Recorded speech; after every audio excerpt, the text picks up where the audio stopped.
നമസ്കാരം, എല്ലാ കൂട്ടുകാർക്കും പുതിയൊരു ക്ലാസ്സിലേക്ക് സ്വാഗതം. അപ്പോൾ കഴിഞ്ഞ ദിവസം മുതൽ സെക്രട്ടേറിയറ്റ് അസിസ്റ്റൻ്റ് തുടങ്ങിയ ഡിഗ്രി ലെവൽ പ്രിലിംസ് എക്സാമിനുള്ള കൺഫർമേഷൻ കൊടുക്കാൻ വന്നിട്ടുണ്ട്. അപ്പോൾ എല്ലാവരും ലാസ്റ്റിലേക്ക് പോകാതെ തന്നെ കൺഫർമേഷൻ കൊടുക്കുക. അപ്പോൾ നമ്മൾ ഡിഗ്രി ലെവലിലുള്ള ക്വസ്റ്റ്യൻ പേപ്പേഴ്സ് ഡീറ്റെയിൽ ആയിട്ട് വിത്ത് റിലേറ്റഡ് ഫാക്റ്റ് നമ്മളിപ്പോൾ പഠിച്ചുകൊണ്ടിരിക്കുകയാണ്. അത് കൂടാതെ 10th ലെവലുള്ള ക്വസ്റ്റ്യൻ ആൻസർ എന്ന രീതിയിൽ നമ്മൾ പഠിച്ചുകൊണ്ടിരിക്കുകയാണ്. അപ്പോൾ ഡിഗ്രി ലെവലുള്ളവർ രണ്ടും കാണുക കേട്ടോ. രണ്ട് രീതിയിൽ നമുക്ക് പഠിക്കണം, ഡീറ്റെയിൽ ആയും പഠിക്കണം. അതോടൊപ്പം തന്നെ പ്രീവിയസ് ഇയർ ക്വസ്റ്റ്യൻ പേപ്പർ ഒരു റിവിഷൻ മോഡൽ എന്ന രീതിയിലാണ് 10th ലെവലിൽ ഇപ്പോൾ നമ്മൾ ചെയ്തുകൊണ്ടിരിക്കുന്നത്. അപ്പോൾ ഇന്ന് നമ്മൾ 10 ക്വസ്റ്റ്യൻ നമ്മൾ ഓൾറെഡി കംപ്ലീറ്റ് ചെയ്തിട്ടുണ്ട്, അതിൻ്റെ റിലേറ്റഡ് ഫാക്റ്റ് ഉൾപ്പെടെ. ഇന്ന് 11ാമത്തെ ക്വസ്റ്റ്യൻ മുതൽ നമുക്ക് നോക്കാം. ആദ്യം എന്താണ് പറയുന്നത്? ദേശീയ ജലപാത നിയമം 2016 പ്രകാരം കൊല്ലം മുതൽ കോട്ടപ്പുറം വരെ നീളുന്ന ദേശീയ ജലപാത 3 ഏത് സ്ഥലം വരെയാണ് നീട്ടിയത്? നമ്മൾ ഓൾറെഡി ദേശീയ ജലപാതയെ പറ്റി പഠിച്ചപ്പോൾ അല്ലേ, ഓൾറെഡി നേരത്തെ നമ്മൾ ഒരു ക്ലാസ്സിൽ ദേശീയ ജലപാത പഠിച്ചപ്പോൾ തന്നെ ഓൾറെഡി നമ്മൾ പറഞ്ഞിട്ടുണ്ടായിരുന്നു കൊല്ലം കോട്ടപ്പുറം നീട്ടിയിട്ട് കൊല്ലം കോഴിക്കോട് അല്ലേ, 2016 പ്രകാരം അങ്ങനെയാണ് എന്ന് പറഞ്ഞിട്ടുണ്ടായിരുന്നു. അപ്പോൾ അത് ആ ക്ലാസ് കണ്ട് പഠിച്ചവർക്ക് ഓർമ്മയുണ്ടാവും. അപ്പോൾ ഇവിടെ എന്താ ശ്രദ്ധിക്കേണ്ടത്? ദേശീയ ജലപാത ഏതാണ്? ജലപാത 3 ആണ്. അത് കൊല്ലം കോട്ടപ്പുറം ആയിരുന്നത് എവിടം വരെ നീട്ടിയിട്ടുണ്ട്? കോഴിക്കോട് വരെയാണ് നീട്ടിയിട്ടുള്ളത്. കൊല്ലം കോഴിക്കോട്. ദേശീയ ജലപാത എപ്പോഴും ഒരു ക്വസ്റ്റ്യൻ പ്രതീക്ഷിക്കാവുന്നതാണ് അല്ലേ, മിക്കതിലും നമ്മൾ പഠിക്കുന്നതാണ് ദേശീയ ജലപാത എന്ന് പറയുന്നത്. ഇന്ത്യയിലെ ആദ്യത്തെ ജലപാത ഏതാണ്? ഡീറ്റെയിൽ ആയി നമ്മൾ നോക്കുവാണെങ്കിൽ അപ്പോൾ ഇന്ത്യയിലെ ആദ്യത്തെ ജലപാത ഏതാണ്? ഇന്ത്യയിലെ ആദ്യത്തെ ജലപാത എന്ന് പറയുന്നത് നാഷണൽ വാട്ടർവേ 1 ആണ്. NW1 ആണ് ഇന്ത്യയിലെ ആദ്യത്തെ ജലപാത എന്ന് പറയുന്നത്.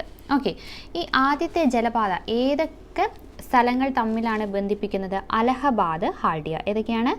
അലഹബാദ്,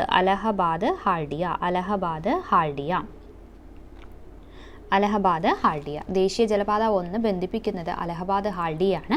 നദി ഏതൊക്കെ? നദി അല്ലെങ്കിൽ കനാലാണ് നമ്മൾ നോക്കുന്നത്. ഏതൊക്കെയാണ്? ഗംഗ, ഭഗീരഥി, ഹൂഗ്ലി. ഓക്കെ ആണല്ലോ. ഇനി നാഷണൽ വാട്ടർവേ 2 എന്ന് പറയുന്നത് സാദിയ ദുബ്രി. അസാമിലെ സാദിയ ദുബ്രിയാണ് ബന്ധിപ്പിക്കുന്നത്. സാദിയ പിന്നെ ദുബ്രി, ആസാം.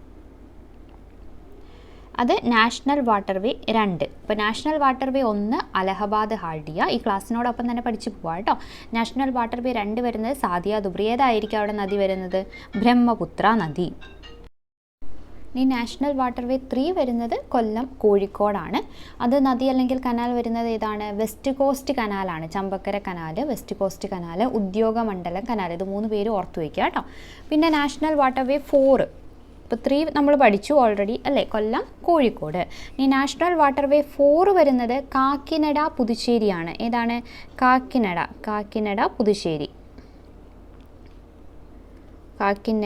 പുതുശ്ശേരിയാണ് ഏത് വരുന്നത്? നാഷണൽ വാട്ടർവേ 4 വരുന്നത്. ഇത് ഓൾറെഡി നമ്മൾ നാഷണൽ വാട്ടർവേ എന്ന് പറയുന്ന ഒരു ക്ലാസ് ചെയ്തിട്ടുണ്ട് ഡീറ്റെയിൽ ആയിട്ട്. അപ്പോൾ ഇതിൻ്റെ കൂടെ അതും കൂടി കണ്ടുപോവുക കേട്ടോ.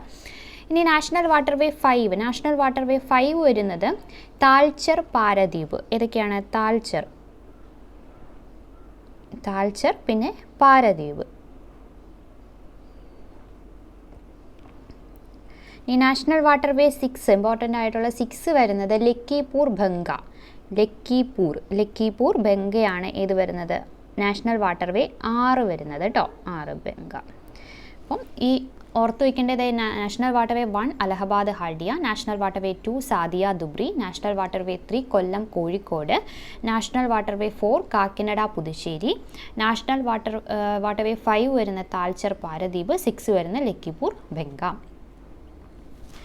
ഇനി ഇതിൽ പ്രധാനമായിട്ടും പിന്നെ നമുക്ക് നോക്കാനുള്ളത് നമ്മുടെ സംസ്ഥാന ജലഗതാഗത വകുപ്പിൻ്റെ ആസ്ഥാനം എവിടെയായിരിക്കും? സംസ്ഥാന ജലഗതാഗത വകുപ്പിൻ്റെ ആസ്ഥാനം എവിടെയായിരിക്കും?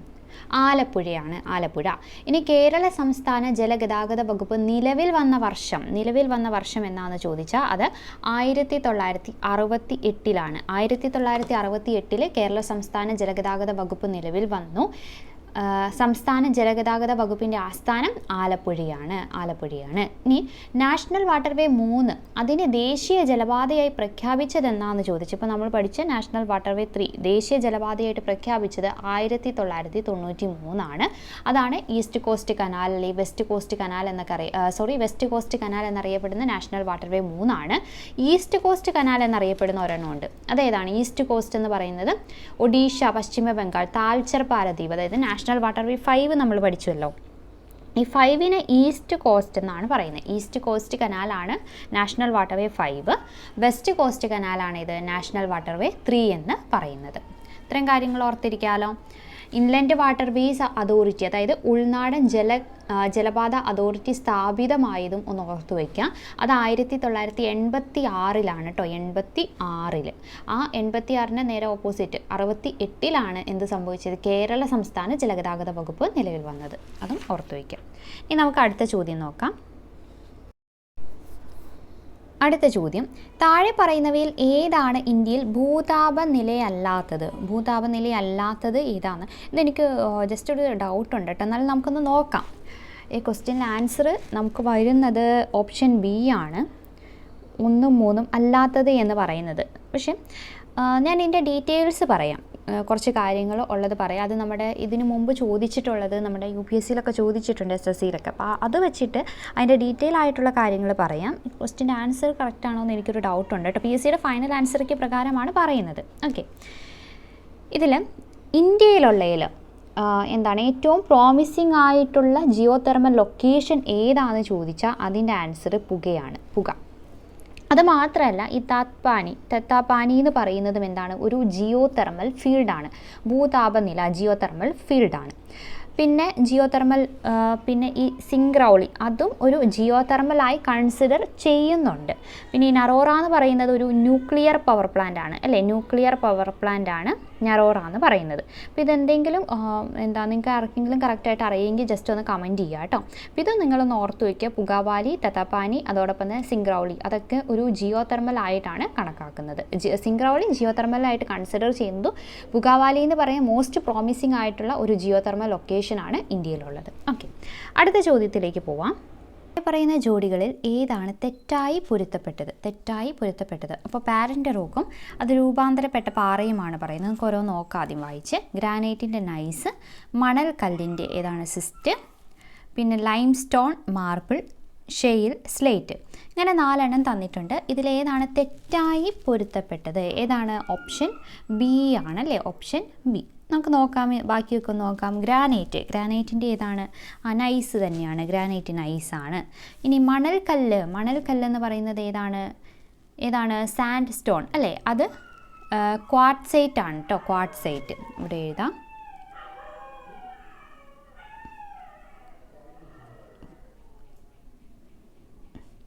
ക്വാർട്സൈറ്റ് ആണ് ഇത്, മണൽക്കല്ലിൻ്റെ. അപ്പോൾ അതാണ് തെറ്റായിട്ടുള്ളത്. പിന്നെ ചുണ്ണാമ്പ് കല്ല് മാർബിള്, അത് കറക്റ്റാണ്. ചുണ്ണാമ്പ് കല്ലെന്ന് പറയുമ്പോൾ എന്താണ്? ലൈം സ്റ്റോൺ, മാർബിളാണ്. പിന്നെ ഷെയിലും അതോടൊപ്പം തന്നെ കളിമണ്ണിൻ്റെയും ഏതാണ്? സ്ലേറ്റ് ആണ് വരുന്നത്. പിന്നെ ഇതിൻ്റെ കൂടെ നമുക്ക് കൽക്കരിയുടെ ഏതാണ്? കൽക്കരി ഏതാ? ഗ്രാഫൈറ്റ്. കൽക്കരി ഗ്രാഫൈറ്റ്. ഓക്കെ, അപ്പോൾ ഗ്രാനൈറ്റിൻ്റെ നീസാണ്. സാൻഡ് സ്റ്റോൺ അഥവാ മണൽക്കല്ല് ക്വാർട്സൈറ്റ് ആണ്. ചുണ്ണാമ്പ് കല്ല് മാർബിളാണ്.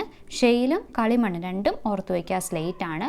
പിന്നെ കൽക്കരി ഗ്രാഫൈറ്റ് ആണ്. പിന്നെ ഈ ഷിസ്റ്റ് വരുന്നത് ഏതിലാണ്? അത് ബസാൾട്ട് ആണ് കേട്ടോ, ബസാൾട്ടിൻ്റെ ആണ് ഏത്? ഷിസ്റ്റ് വരുന്നത്. ഓക്കെ, ഇനി അടുത്ത ചോദ്യം നോക്കാം. സർവേ ഓഫ് ഇന്ത്യ ട്രോപ്പോഗ്രഫിക്കൽ മാപ്പുകളിൽ ഏത് പ്രൊജക്ഷനാണ് ഉപയോഗിക്കുന്നത്? ഏത് പ്രൊജക്ഷനാണ് സർവേ ഓഫ് ഇന്ത്യ ടോപ്പോഗ്രഫിക്കൽ മാപ്പിൽ ഉപയോഗിക്കുന്നത്? അതാണ് ക്വസ്റ്റ്യൻ. ഇതിലേത് ആൻസർ വരുന്നത്? ഓപ്ഷൻ സി, പോളികോണിക് ആണ് ആൻസർ വരുന്നത്. Option C, polyconic. ഏത്? സർവേ ഓഫ് ഇന്ത്യ ടോപ്പോഗ്രഫിക്കൽ മാപ്പുകളിൽ ഏത് പ്രൊജക്ഷനാണ് ഉപയോഗിക്കുന്നത്? പോളികോണിക് ആണ് ഉപയോഗിക്കുന്നത്. ടോപ്പോഗ്രഫിക് മാപ്പ് എന്ന് പറയുന്നത് ധരാതലീയ ഭൂപടം. എന്താ ധരാതലീയ ഭൂപടം എന്ന് പറയുന്നത്? അതായത് സമഗ്രമായ ഭൂസർവേയുടെ അടിസ്ഥാനത്തിൽ തയ്യാറാക്കുന്ന ഭൂപടത്തെയാണ് നമ്മൾ ധരാതലീയ ഭൂപടം അല്ലെങ്കിൽ ടോപ്പോഗ്രഫിക് മാപ്പ് എന്ന് പറയുന്നത്. പ്രകൃതിദത്തവും മനുഷ്യനിർമ്മിതവുമായ എല്ലാ ഭൗമോപരിതല സവിശേഷതകളെയും വളരെ സൂക്ഷ്മമായി ചിത്രീകരിക്കുന്ന ഭൂപടമാണ് ധരാതലീയ ഭൂപടം അല്ലെങ്കിൽ ടോപ്പോഗ്രഫിക്. ഇപ്പോൾ നമുക്കറിയാം എന്താണ്, ഡിഗ്രി ലെവൽ ആയതുകൊണ്ട് ഇംഗ്ലീഷിന് പ്രാധാന്യം കൊടുത്ത് തന്നെ പഠിക്കാം. എന്തെങ്കിലും ഡൗട്ടൊക്കെ ഉണ്ടെങ്കിൽ മാത്രം മലയാളം കൂടുതൽ ആശ്രയിക്കാൻ നോക്കുക കേട്ടോ. അപ്പോൾ ടോപ്പോഗ്രഫിക് മാപ്പ് എന്ന് പറയുന്നത് എന്താണ്? ധരാതലീയ ഭൂപടം, അതായത് പ്രകൃതിദത്തവും മനുഷ്യനിർമ്മിതവുമായ എല്ലാ ഭൗമോപരിതല സവിശേഷതകളെയും വളരെ സൂക്ഷ്മമായി ചിത്രീകരിക്കുന്ന ഭൂപടമാണ്. അതുമാത്രമല്ല, ഭൗമോപരിതലത്തിലെ ഉയർച്ച താഴ്ചകൾ, നദികൾ, മറ്റു ജലാശയങ്ങൾ, വനങ്ങൾ, കൃഷിസ്ഥലങ്ങൾ, തരിശുഭൂമികൾ, ഗ്രാമങ്ങൾ, പട്ടണങ്ങൾ, ഗതാഗത വാർത്താവിനിമയ മാർഗങ്ങൾ തുടങ്ങിയ പ്രധാനപ്പെട്ട ഭൗമോപരിതല സവിശേഷതകൾ ചിത്രീകരിക്കുന്നു. അപ്പോൾ ധരാതലീയ ഭൂപടം അഥവാ ടോപ്പോഗ്രഫിക് എന്ന് പറയുന്നതിൽ എന്തൊക്കെ വരുന്നുണ്ടെന്ന് പറഞ്ഞാൽ നമ്മൾ ആ പ്രകൃതിദത്തവുമായിട്ടുള്ള ഇതും വരുന്നുണ്ട്, അതോടൊപ്പം തന്നെ മനുഷ്യനിർമ്മിതമായിട്ടുള്ളതും വരുന്നുണ്ട്. അതിന് എക്സാമ്പിളാണ് നമ്മൾ പറഞ്ഞത് നദികൾ, ജലാശയം, ഗ്രാമം, പട്ടണം, അങ്ങനെയുള്ള എല്ലാ കാര്യങ്ങളും. ഇനി ടോപ്പോഗ്രഫി എന്നീ രണ്ട് ഗ്രീക്ക് പദങ്ങളിൽ നിന്നാണ് ടോപ്പോഗ്രാഫിക് എന്ന ഇംഗ്ലീഷ് പദം രൂപം കൊണ്ടത്. അപ്പോൾ ഗ്രീക്ക് പദത്തിൽ നിന്നാണ് എന്നുള്ളത് ഓർത്തു വയ്ക്കുക. അതിൽ ടോപ്പോ എന്നതിൻ്റെ അർത്ഥം സ്ഥലം എന്നതും ഗ്രാഫെ എന്നത് വിവരിക്കുക അല്ലെങ്കിൽ വരയ്ക്കുക. അപ്പോൾ ടോപ്പോഗ്രാഫിക്, ഓക്കെ, അങ്ങനെയാണ് ടോപ്പോഗ്രാഫിക് എന്ന് പറയുന്നത്. ഇനി ഈ ടോപ്പോഗ്രാഫിക് മാപ്പുകൾ അറിയപ്പെടുന്ന ചുരുക്കപ്പേരാണ് ടോപ്പോ ഷീറ്റ് എന്ന് പറയുന്നത്. എന്താണ് അറിയപ്പെടുന്നത്? ടോപ്പോ ഷീറ്റ്. ഇനി ഈ ടോപ്പോഗ്രഫിക് മാപ്സിൻ്റെ ഉപയോഗങ്ങൾ എന്തൊക്കെയാണെന്ന് ചോദിച്ചാൽ അത് ഭൂപ്രദേശങ്ങളുടെ ഭൗതികവും സാംസ്കാരികവുമായ സവിശേഷതകൾ വിശകലനം ചെയ്യുന്നു. പിന്നെ സൈനിക പ്രവർത്തനങ്ങൾക്കും സൈനിക ഭൂപടങ്ങളുടെ നിർമ്മാണത്തിനും സഹായിക്കുന്നു. നഗരാസൂത്രണ പ്രവർത്തനങ്ങൾക്ക് സഹായിക്കുന്നു. സാമ്പത്തിക ആസൂത്രണത്തിൻ്റെ ഭാഗമായി ഒരു പ്രദേശത്തിൻ്റെ പ്രകൃതിദത്തവും മനുഷ്യനിർമ്മിതവുമായ വിഭവങ്ങൾ കണ്ടെത്തി പഠിക്കുന്നതിനും സഹായിക്കുന്നു. ഇനി സർവേ ഓഫ് ഇന്ത്യനെ പറ്റി പറയുവാണെങ്കിൽ നമ്മുടെ സർവേ ഓഫ് ഇന്ത്യയുടെ ആസ്ഥാനം എവിടെയാണ്? ഡെറാഡൂൺ ആണ് കേട്ടോ. സർവേ ഓഫ് ഇന്ത്യയുടെ ആസ്ഥാനം ഡെറാഡൂൺ ആണ്. നമ്മുടെ ഇന്ത്യയിൽ നിർമ്മിക്കുന്ന ധരാതലീയ ഭൂപടം അഥവാ എന്താണ് ടോപ്പോഗ്രഫിക് മാപ്പിൻ്റെ വേറൊരു പേരാണ് സർവേ ഓഫ് ഇന്ത്യ മാപ്പ് എന്ന് പറയുന്നത്. അപ്പോൾ അത് ഓർത്ത് വയ്ക്കാം. ഇന്ത്യയിൽ ഈ ടോപ്പോഗ്രഫിക് മാപ്സിൻ്റെ നിർമ്മാണ ചുമതല വഹിക്കുന്ന കേന്ദ്ര സർക്കാർ ഏജൻസിയാണ് ഏത്? Survey of India. ഓക്കെ, അടുത്ത ചോദ്യം. 2024 പുതുവർഷ ദിനത്തിൽ 7.5 സ്കെയിലിൽ ഭൂകമ്പവും വിനാശകരമായ സുനാമിയും അനുഭവിച്ച നോട്ടോ ഏത് ഏഷ്യൻ രാജ്യത്താണ്? ഏതാണ്? 2024 ന്യൂ ഇയറിൽ 7.5 സ്കെയിലാണ്. ഏത് രാജ്യത്താണ്? ജപ്പാൻ. എവിടെയാണ്? ജപ്പാനിലാണ്. നോട്ടോ പെനിൻസുല എർത്തിക്വേക്ക് എവിടെയാണ് നടന്നത്? ജപ്പാനിലാണ്. അടുത്ത ചോദ്യം ഇമ്പോർട്ടൻ്റ് ആണ്. ഇന്ത്യയിലെ പണനയത്തിൻ്റെ ഉപകരണങ്ങൾ കണ്ടെത്തുക. ഇക്കണോമിക്സിൽ നിന്നുള്ള ക്വസ്റ്റ്യൻ ആണ്. ഇന്ത്യയിലെ പണനയത്തിൻ്റെ ഉപകരണങ്ങൾ കണ്ടെത്തുക. പണനയം എന്ന് പറയുന്നത് മോണിറ്ററി പോളിസിയാണ്. അടുത്ത ക്ലാസ് മുതൽ നമുക്ക് ഇംഗ്ലീഷിൽ ക്വസ്റ്റ്യൻസ് വായിക്കാം കേട്ടോ. എന്നിട്ട് മലയാളത്തിൽ അതിൻ്റെ എന്താണ് ആ വാക്കുകൾ മാത്രം നമുക്ക് മലയാളത്തിൽ ആവശ്യമുള്ളത് പറയാം. അപ്പോൾ മോണിറ്ററി പോളിസി ഏതൊക്കെ ഇൻസ്ട്രുമെൻറ്റ്സ് ആണ് ഉൾപ്പെടുന്നത് എന്നതാണ് question. Marginal standing facility rate, കമ്മി ധനസഹായം, നിയമാനുസൃത ലിക്വിഡിറ്റി റേഷ്യോ, നികുതി നയങ്ങൾ. ഇതിൽ ഏതൊക്കെയാണ് മോണിറ്ററി പോളിസിയുടെ ഇൻസ്ട്രുമെൻസിൽ വരുന്നത്? അപ്പോൾ നമുക്ക് ഡീറ്റെയിൽ ആയിട്ട് മോണിറ്ററി പോളിസി എന്താണ്, ഫിസ്ക്കൽ പോളിസി എന്താണ് എന്നൊക്കെ ഡീറ്റെയിൽ ആയിട്ട് തന്നെ നമുക്ക് പഠിക്കണം. അപ്പോൾ ആദ്യം എന്താണ് മോണിറ്ററി പോളിസി എന്ന് പറയുന്നത്? മോണിറ്ററി പോളിസി എന്ന് പറയുന്നത് എന്താണെന്ന് നോക്കാം. അതായത് ഇത് കേന്ദ്ര ബാങ്കിൻ്റെ നയമാണ്. ഏത്? മോണിറ്ററി പോളിസി എന്ന് പറയുന്നത് കേന്ദ്ര ബാങ്കിൻ്റെ നയമാണ്. പണലഭ്യത, പണത്തിൻ്റെ അളവ്, പലിശ നിരക്ക് എന്നിവയെ സംബന്ധിച്ചുള്ള കേന്ദ്ര ബാങ്കിൻ്റെ നയത്തെയാണ് നമ്മൾ എന്ത് പറയുന്നത്? മോണിറ്ററി പോളിസി എന്ന് പറയുന്നത്. ഓക്കെ, അപ്പോൾ എന്തൊക്കെ കാര്യങ്ങൾ ഇവിടെ ശ്രദ്ധിക്കുന്നത്? പണലഭ്യത, പണത്തിൻ്റെ അളവ്, പിന്നെയോ പലിശ നിരക്ക്, പലിശ, ഇവയെ സംബന്ധിച്ചുള്ള കേന്ദ്ര ബാങ്കിൻ്റെ, സെൻട്രൽ ബാങ്ക് ഏതാണ്? RBI അല്ലേ? സെൻട്രൽ ബാങ്കിൻ്റെ നയമാണ് മോണിറ്ററി പോളിസി അഥവാ പണനയം എന്ന് പറയുന്നത്. ഇതിലൂടെയാണ് RBI പണത്തിൻ്റെ അളവും ബാങ്കുകളുടെ വായ്പയുടെ അളവും നിയന്ത്രിക്കുന്നത്. ഇനി പ്രധാനമായിട്ടും ഏതൊക്കെയാണ് ഈ പണനയം അഥവാ മോണിറ്ററി പോളിസിയുടെ ഇൻസ്ട്രുമെൻറ്റ്സ് എന്ന് നോക്കാം. ശ്രദ്ധിക്കാം, ഏതൊക്കെയാണ് പ്രധാനപ്പെട്ടത്? ഒന്നാമത്തേത് ബാങ്ക് റേറ്റ്. ഏതാണ്? Bank rate. പിന്നെ ഓപ്പൺ മാർക്കറ്റ് ഓപ്പറേഷൻ, തുറന്ന വിപണി പ്രവർത്തനം, open market operation. Bank rate, open market operation. പിന്നെ CRR cash reserve ratio, SLR statutory liquidity ratio. പിന്നെ വരുന്നത് ഏതാണ്? സ്റ്റെറിലൈസേഷൻ. ഏതാണ്? സ്റ്റെറിലൈസേഷൻ. ഇതൊക്കെ ഏതിൽ വരുന്നതാണ്? പണനയത്തിൻ്റെ ഉപകരണങ്ങളിൽ വരുന്നതാണ്. എന്താണ് ബാങ്ക് റേറ്റ് എന്ന് പറയുന്നത്? നമുക്ക് ഓരോ നോക്കാം. എന്താണ് ബാങ്ക് റേറ്റ് എന്ന് പറയുന്നത്? അതായത് കേന്ദ്ര ബാങ്ക് വാണിജ്യ ബാങ്കുകൾക്ക് കടം കൊടുക്കുന്ന നിരക്കാണ്.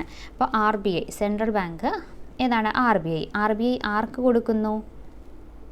ബാക്കിയുള്ള വാണിജ്യ ബാങ്കുകൾക്ക് കടം കൊടുക്കുന്ന നിരക്കിനെയാണ് എന്ത് പറയുന്നത്? ബാങ്ക് റേറ്റ് എന്ന് പറയുന്നത്. ബാങ്ക് റേറ്റ് ശ്രദ്ധിക്കണം, ഇമ്പോർട്ടൻ്റ് ആണ്.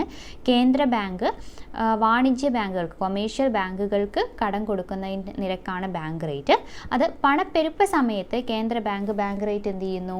വർദ്ധിപ്പിക്കുന്നു. പണപ്പെരുപ്പം, ഇൻഫ്ലേഷൻ അല്ലേ, ഇൻഫ്ലേഷൻ്റെ സമയത്ത് അതെന്ത് ചെയ്യുന്നു? വർദ്ധിപ്പിക്കുന്നു. അത് വർദ്ധിപ്പിക്കുന്നതിന് മൂലം എന്ത് സംഭവിക്കുന്നു? വാണിജ്യ ബാങ്കുകൾ വായ്പ നൽകുന്നതിൻ്റെ അളവ് കുറയാണ് ചെയ്യുന്നത്. അപ്പോൾ ഇൻഫ്ലേഷൻ്റെ സമയത്ത് ബാങ്ക് റേറ്റിന് എന്ത് സംഭവിക്കുന്നു എന്ന് ചോദിച്ചു കഴിഞ്ഞാൽ എന്ത് സംഭവിക്കുന്നു? ബാങ്ക് റേറ്റ് വർദ്ധിപ്പിക്കുന്നു. ഇനി ഡിഫ്ലേഷൻ അഥവാ പണച്ചുരുക്ക സമയത്ത് ബാങ്ക് റേറ്റ് എന്ത് ചെയ്യുന്നു? കുറയ്ക്കുന്നു. ഡിഫ്ലേഷൻ്റെ സമയത്ത് ബാങ്ക് റേറ്റ് കുറയ്ക്കുന്നു. അതുമൂലം വാണിജ്യ ബാങ്കുകൾക്ക് കൂടുതൽ വായ്പ നൽകാൻ വേണ്ടി സാധിക്കും അല്ലേ. ബാങ്ക് റേറ്റ് കുറയ്ക്കുമ്പോൾ കൂടുതൽ വായ്പ നൽകാൻ വേണ്ടി സാധിക്കും. ഇൻഫ്ലേഷൻ്റെ സമയത്ത് ബാങ്ക് റേറ്റ് കൂടും. അപ്പോൾ വാണിജ്യ ബാങ്കുകൾക്ക് വായ്പ നൽകുന്നതിൻ്റെ അളവ് എങ്ങനെയായിരിക്കും? കുറയുകയാണ് ചെയ്യുന്നത്. ഇങ്ങനെ നമുക്ക് എന്ത് ചെയ്യാൻ സാധിക്കും? Bank rate. അപ്പോൾ ബാങ്ക് റേറ്റ് RBI ആർക്ക് കൊടുക്കുന്നു? കൊമേഴ്ഷ്യൽ ബാങ്കുകൾക്ക് കൊടുക്കുന്ന കടം കൊടുക്കുന്നതിൻ്റെ നിരക്കാണ്. ഇൻഫ്ലേഷൻ്റെ സമയത്ത് അത് കൂട്ടുന്നു, ഡിഫ്ലേഷൻ്റെ സമയത്ത് അത് കുറയ്ക്കുന്നു. ഇനി എന്താണ് open market operation? Open market operation എന്ന് പറയുന്നത് എന്താണ്? അതായത് കേന്ദ്ര ബാങ്ക് ഗവൺമെൻറ്റിൻ്റെ കടപ്പത്രങ്ങൾ തുറന്ന വിപണിയിൽ വിൽക്കുകയും വാങ്ങുകയും ചെയ്യുന്നതിനെയാണ് ഓപ്പൺ മാർക്കറ്റ് ഓപ്പറേഷൻ അഥവാ തുറന്ന വിപണി പ്രവർത്തനം എന്ന് പറയുന്നത്. കേന്ദ്ര ബാങ്ക്, സെൻട്രൽ ബാങ്ക് അഥവാ RBI എന്ത് ചെയ്യുന്നു? ഗവൺമെൻറ്റിൻ്റെ കടപ്പത്രങ്ങൾ എന്ത് ചെയ്യുന്നു? വാങ്ങുകയും വിൽക്കുകയും ചെയ്യുന്നു.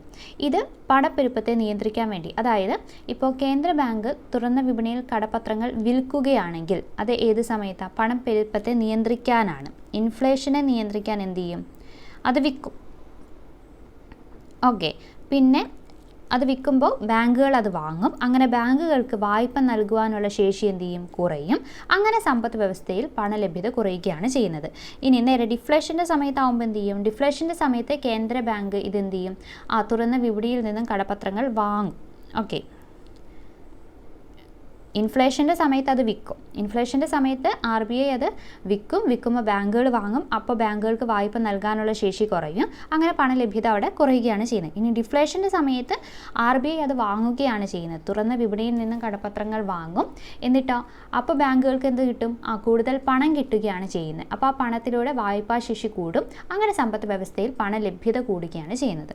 അപ്പോൾ ബാങ്ക് റേറ്റും ഓപ്പൺ മാർക്കറ്റ് ഓപ്പറേഷനും ഇത് രണ്ടും ഇൻഫ്ലേഷൻ്റെ സമയത്തും ഡിഫ്ലേഷൻ്റെ സമയത്തും എങ്ങനെയാണെന്നുള്ളത് നമ്മൾ പഠിച്ചു. ഇനി എന്താണ് CRR അഥവാ ക്യാഷ് റിസർവ് റേഷ്യോ എന്ന് പറയുന്നത്? CRR എന്താണ്? ക്യാഷ് റിസർവ് റേഷ്യോ എല്ലാ വാണിജ്യ ബാങ്കുകൾക്കും അവർക്ക് ലഭിക്കുന്ന ഡെപ്പോസിറ്റുകളുടെ, എന്തിൻ്റെയാണ്? ഡെപ്പോസിറ്റ് ശ്രദ്ധിക്കണം, അവർക്ക് ലഭിക്കുന്ന ഡെപ്പോസിറ്റുകളുടെ ഒരു നിശ്ചിത ശതമാനം കേന്ദ്ര ബാങ്കിൽ റിസർവായി സൂക്ഷിക്കുന്നു. അതിനെയാണ് നമ്മൾ CRR അഥവാ കരുതൽ ധന അനുപാതം എന്ന് പറയുന്നത്. ക്യാഷ് റിസർവ് റേഷ്യോ എന്ന് പറയുന്നത് അത് ഡിപ്പോസിറ്റിൻ്റെ ഡിപ്പോസിറ്റുകളുടെ ഒരു നിശ്ചിത ശതമാനം കേന്ദ്ര ബാങ്കിൽ റിസർവായി സൂക്ഷിക്കുന്നു. ഇത് വാണിജ്യ ബാങ്കുകളുടെ വായ്പാ ശേഷിയെ ആശ്രയിച്ചിരിക്കുന്നത് ഏതാണ്? ഈ CRR ആണ്. വാണിജ്യ ബാങ്കുകളുടെ വായ്പാ ശേഷി ആശ്രയിച്ചിരിക്കുന്നത് CRR ആണ്. പണപ്പെരുപ്പം എന്ന് പറയുന്നത് ഇൻഫ്ലേഷൻ്റെ സമയത്ത് CRRന് എന്ത് സംഭവിക്കുന്നു? പണപ്പെരുപ്പ സമയത്ത് കേന്ദ്ര ബാങ്ക് CRR വർദ്ധിപ്പിച്ചാൽ, ക്യാഷ് റിസർവ് റേഷ്യോ വർദ്ധിപ്പിച്ചാൽ എന്ത് സംഭവിക്കും? വാണിജ്യ ബാങ്കുകളുടെ വായ്പാ ശേഷി കുറയും. ഇനി പണച്ചുരുക്ക സമയത്ത് CRR കുറച്ചാൽ കൂടുതൽ വായ്പ നൽകാൻ, അതായത് ഡിഫ്ലേഷൻ്റെ സമയത്ത് കുറച്ചു കഴിഞ്ഞാൽ കൂടുതൽ വായ്പ നൽകാൻ വേണ്ടിയിട്ട് ആർക്ക് സാധിക്കും? വാണിജ്യ ബാങ്കുകൾക്ക് സാധിക്കും. ഓക്കെ ആണല്ലോ CRR. അപ്പോൾ നമ്മൾ bank rate, open market operation, CRR പഠിച്ചു. ഇനി SLR അഥവാ statutory liquidity ratio. Statutory liquidity അനുപാതം എന്താണ്? അതായത് നമ്മൾ ആദ്യം പറഞ്ഞു CRR എന്ന് പറയുന്നത് എന്താ, ഈ വാണിജ്യ ബാങ്കുകൾക്ക് ലഭിക്കുന്ന ഡെപ്പോസിറ്റുകളുടെ ഒരു നിശ്ചിത ശതമാനമാണെന്ന് പറഞ്ഞു. ഇനി SLR എന്ന് പറയുന്നത് കരുതൽ ധന അനുപാതം, അതായത് CRRന് പുറമേ SLR എന്ന് പറയുന്നത് CRRന് പുറമേ വാണിജ്യ ബാങ്കുകൾ മൊത്തം ഡിപ്പോസിറ്റുകളുടെ ഒരു നിശ്ചിത ശതമാനം ഗവൺമെൻറ് സെക്യൂരിറ്റി, എവിടെയാണത്, സെക്യൂരിറ്റിയിലും അതോടൊപ്പം തന്നെ ഗോൾഡ് സ്വർണത്തിലും നിക്ഷേപിക്കുന്നു. അതിനെയാണ് സ്റ്റാറ്റ്യൂട്ടറി ലിക്വിഡിറ്റി അനുപാതം എന്ന് പറയുന്നത്. CRRും SLRും മനസ്സിലായെന്ന് വിചാരിക്കുന്നു. CRR എന്ന് പറയുന്നതിൽ ഡെപ്പോസിറ്റുകളുടെ ഒരു നിശ്ചിത ശതമാനവും, SLR എന്ന് പറയുന്ന സെക്യൂരിറ്റി, SS ഓർത്ത് വയ്ക്കാമല്ലോ, സെക്യൂരിറ്റിയും സ്വർണവും ഗോൾഡ്. ഓക്കെ, ഇവിടെ പണലഭ്യത കുറയ്ക്കാൻ വേണ്ടി RBI എന്ത് ചെയ്യും, SLR നിരക്ക് വർദ്ധിപ്പിക്കും. പണലഭ്യത കുറയ്ക്കാൻ വേണ്ടിയിട്ട് SLR നിരക്ക് വർദ്ധിപ്പിക്കും. ഇനി അത് കൂടാതെ ഉള്ളതാണ് സ്റ്റെറിലൈസേഷൻ നടപടികൾ. എന്താണ് സ്റ്റെറിലൈസേഷൻ നടപടികളിൽ വരുന്നത്? സമ്പദ് വ്യവസ്ഥയ്ക്ക് ഉള്ളിലേക്കോ പുറത്തേക്കോ ഉള്ള വിദേശ നാണയത്തിൻ്റെ അമിത പ്രവാഹത്തെ, വിദേശ നാണയത്തിൻ്റെ അമിത പ്രവാഹത്തെ തടഞ്ഞ് സമ്പദ് വ്യവസ്ഥയെ സുസ്ഥിരമായി നിലനിർത്തുന്നതിന് കേന്ദ്ര ബാങ്ക് കൈക്കൊള്ളുന്ന നടപടിയാണ് നമ്മൾ സ്റ്റെറിലൈസേഷൻ എന്ന് പറയുന്നത്. സ്റ്റെറിലൈസേഷൻ നടപടി ശ്രദ്ധിക്കുക, വിദേശ നാണയത്തിൻ്റെ അമിതമായ പ്രവാഹത്തെ തടഞ്ഞ് സമ്പദ് വ്യവസ്ഥയെ സുസ്ഥിരമായി നിലനിർത്തുന്നതിനെയാണ് സ്റ്റെറിലൈസേഷൻ നടപടി എന്ന് പറയുന്നത്. ഓക്കെ, അപ്പോൾ ഇത്രയും മനസ്സിലായി എന്ന് വിശ്വസിക്കുന്നു. അപ്പോൾ എന്തൊക്കെ കാര്യങ്ങൾ നമ്മൾ പഠിച്ചു? Bank rate, open market operation, CRR, SLR, sterilisation. ഇനി എന്താണ് MSF എന്ന് പറയുന്നത്? MSF എന്ന് പറയുന്നത് അത് നമ്മുടെ ക്വസ്റ്റ്യനിലുള്ളതാണ്, മാർജിനൽ സ്റ്റാൻഡിങ് ഫെസിലിറ്റി. അതുകൂടി നമുക്ക് ഇതിൻ്റെ കൂടെ പഠിക്കാനുണ്ട്. MSF എന്താ നോക്കാം. മാർജിനൽ സ്റ്റാൻഡിങ് ഫെസിലിറ്റി ശ്രദ്ധിക്കാം. അതായത് ഇവിടെ നമുക്ക് റിപ്പോ റേറ്റും ഈ MSFും നമുക്ക് കമ്പയർ ചെയ്ത് പഠിക്കാം. റിപ്പോ റേറ്റ് എന്ന് വെച്ചാൽ എന്താണ്? RBI കൊമേഴ്ഷ്യൽ ബാങ്കിന് ലെൻഡ് ചെയ്യുന്ന മണി, അല്ലേ? കൊമേഴ്ഷ്യൽ ബാങ്കിന് ലെൻഡ് ചെയ്യുന്നതാണ് റിപ്പോ റേറ്റെങ്കിൽ MSF എന്ന് പറയുന്നത് ഷെഡ്യൂൾഡ് ബാങ്കിന് കൊടുക്കുന്നതാണ്. ഓക്കെ, ഷെഡ്യൂൾഡ് ബാങ്ക്, അതാണ് നമ്മൾ എന്ത് പറയുന്നത്, MSF എന്ന് പറയുന്നത്. പിന്നെ റിപ്പോ റേറ്റ് എന്ന് പറയുന്നത് ഷോർട്ട് ടേം ആണ്, പക്ഷേ MSF എന്ന് പറയുന്നത് ഓവർനൈറ്റ് ബേസിസിലാണ്, ഒറ്റ രാത്രി. ഓക്കെ, അങ്ങനെ ഒരു എമർജൻസി സിറ്റുവേഷനിൽ എന്താ ഷെഡ്യൂൾഡ് ബാങ്ക് RBIയുടെ കയ്യിൽ നിന്നും വാങ്ങുന്നതിനെയാണ് നമ്മൾ മാർജിനൽ സ്റ്റാൻഡിങ് ഫെസിലിറ്റി അഥവാ MSF എന്ന് പറയുന്നത്. ഓക്കെ, അപ്പോൾ നമ്മൾ ഈ MSFന് നമ്മുടെ കയ്യിലുള്ള SLR, സ്റ്റാറ്റ്യൂട്ടറി ലിക്വിഡിറ്റി റേഷ്യോ ഒക്കെ നമുക്ക് യൂസ് ചെയ്യാൻ വേണ്ടിയിട്ട് പറ്റുന്നതാണ്. ഇനി നമുക്ക് ക്വസ്റ്റ്യനിലേക്ക് പോകാം. എന്തായിരുന്നു ക്വസ്റ്റ്യൻ എന്ന് നോക്കിയേ. ഇന്ത്യയിലെ പണനയത്തിൻ്റെ ഉപകരണങ്ങൾ കണ്ടെത്തുക. ഏതൊക്കെയാണ്? മാർജിനൽ സ്റ്റാൻഡിങ് ഫെസിലിറ്റി റേറ്റ് അത് വരും, കമ്മി ധനസഹായം അത് വരുമോ, ഡെഫിസിറ്റ് ഇല്ല, നിയമാനുസൃത ലിക്വിഡിറ്റി റേഷ്യോ അഥവാ സ്റ്റാറ്റ്യൂട്ടറി ലിക്വിഡിറ്റി റേഷ്യോ, പിന്നെ ടാക്സേഷൻ പോളിസീസ് ഇല്ല. അപ്പോൾ ഏതൊക്കെയാണ്? 1ഉം 3ഉം 1ഉം 3ഉം മാത്രമാണ് വരുന്നത്. ഓക്കെ, 1ഉം 3ഉം. ഓപ്ഷൻ ബി ആണ് ആൻസർ വരുന്നത്. അപ്പോൾ ഇത് ഡീറ്റെയിൽ ആയിട്ട് നമ്മൾ പഠിക്കണം. കറക്റ്റ് ഇൻഫ്ലേഷൻ്റെ സമയത്ത് എങ്ങനെയാണ്, ഡിഫ്ലേഷൻ്റെ സമയത്ത് എങ്ങനെയാണ്, ഇത് ഫിസ്ക്കൽ പോളിസിയും മോണിറ്ററി പോളിസിയും കറക്റ്റായിട്ട് നമ്മൾ പഠിക്കണം. അപ്പോൾ ഈ ക്വസ്റ്റ്യൻ പഠിക്കുമ്പോൾ ഈ ക്ലാസ് കേട്ട് കഴിഞ്ഞ് നിങ്ങളുടെ കയ്യിലുള്ള നോട്ട്സ് ഏതാണെന്ന് വെച്ച് കഴിഞ്ഞാൽ അതും കൂടി വായിക്കുക കേട്ടോ. അപ്പോൾ നമുക്ക് ഇന്ന് ഈ വീഡിയോ ഇവിടോടുകൂടി തീരുകയാണ്. ബാക്കി ക്വസ്റ്റ്യൻസ് നമുക്ക് അടുത്ത ക്ലാസ്സിൽ ഡിസ്കസ് ചെയ്യാം. അപ്പോൾ ഉപകാരപ്രദമാവുമെന്ന് വിശ്വസിക്കുന്നു. നിങ്ങളെല്ലാവരും സബ്സ്ക്രൈബ് ചെയ്യാത്തവരുണ്ടെങ്കിൽ സബ്സ്ക്രൈബ് ചെയ്യുക. നിങ്ങളുടെ കൂട്ടുകാർക്കും ഈ ചാനലൊന്ന് ഷെയർ ചെയ്ത് കൊടുക്കുക. താങ്ക്